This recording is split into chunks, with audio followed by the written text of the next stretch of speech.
Assalamualaikum warahmatullahi wabarakatuh. Di sini saya akan sedikit memaparkan materi dari mata kuliah Hukum Pemerintahan Daerah yang berjudul Pemerintahan Desa. Namun sebelum itu, perkenalkan saya pemateri yang bernama R. Satangkilangi dengan NIM 23030200058, Program Studi Hukum Tata Negara Fakultas Syariah Universitas Islam Negeri Palopo. Bagian A, pengertian desa.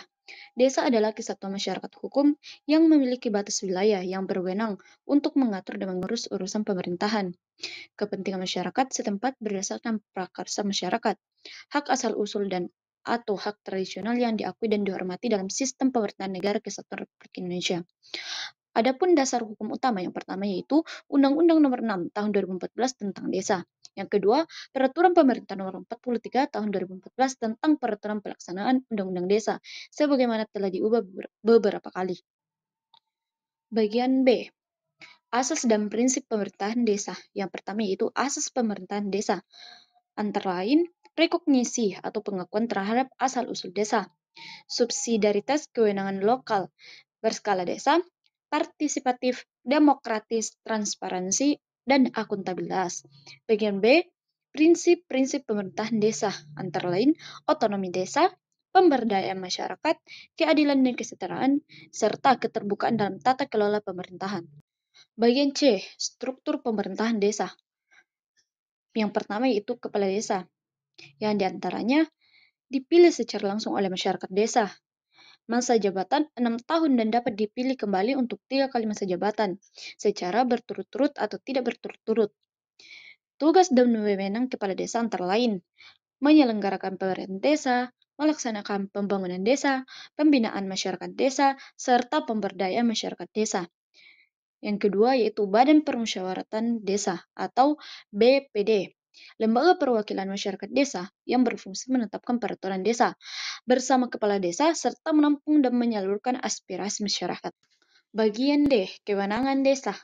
Yang pertama itu kewenangan asal-usul. Misalnya, tata cara pemilihan kepala desa dan lembaga adat. Bagian 2, kewenangan lokal berskala desa. Contohnya pengelolaan pasar desa serta irigasi desa. Yang ketiga, kewenangan yang didelegasikan oleh pemerintahan pusat atau daerah. Yang keempat, kewenangan lain yang ditugaskan seperti pelaksanaan program pemerintah pusat atau BLT dan bantuan sosial. Bagian 5, keuangan dan aset desa. Yang pertama yaitu sumber pendapatan desa antara lain alokasi dana desa dari APBN, pendapatan asli desa, serta hibah dan sumbangan yang sah. Yang kedua, pengelolaan keuangan desa, antara lain harus disusun dalam APBDes. Terus, transparan dan partisipasi. Bagian 6, peraturan desa. Antara lain yang pertama, peraturan desa adalah peraturan yang ditetapkan oleh kepala desa bersama BPD. Yang kedua, memuat ketentuan lokal yang mengatur kehidupan masyarakat desa sesuai dengan kewenangan yang dimiliki. Contohnya, Perdes tentang pengelolaan sumber daya alam, Perdes tentang penanggulangan stunting, dan lain-lain.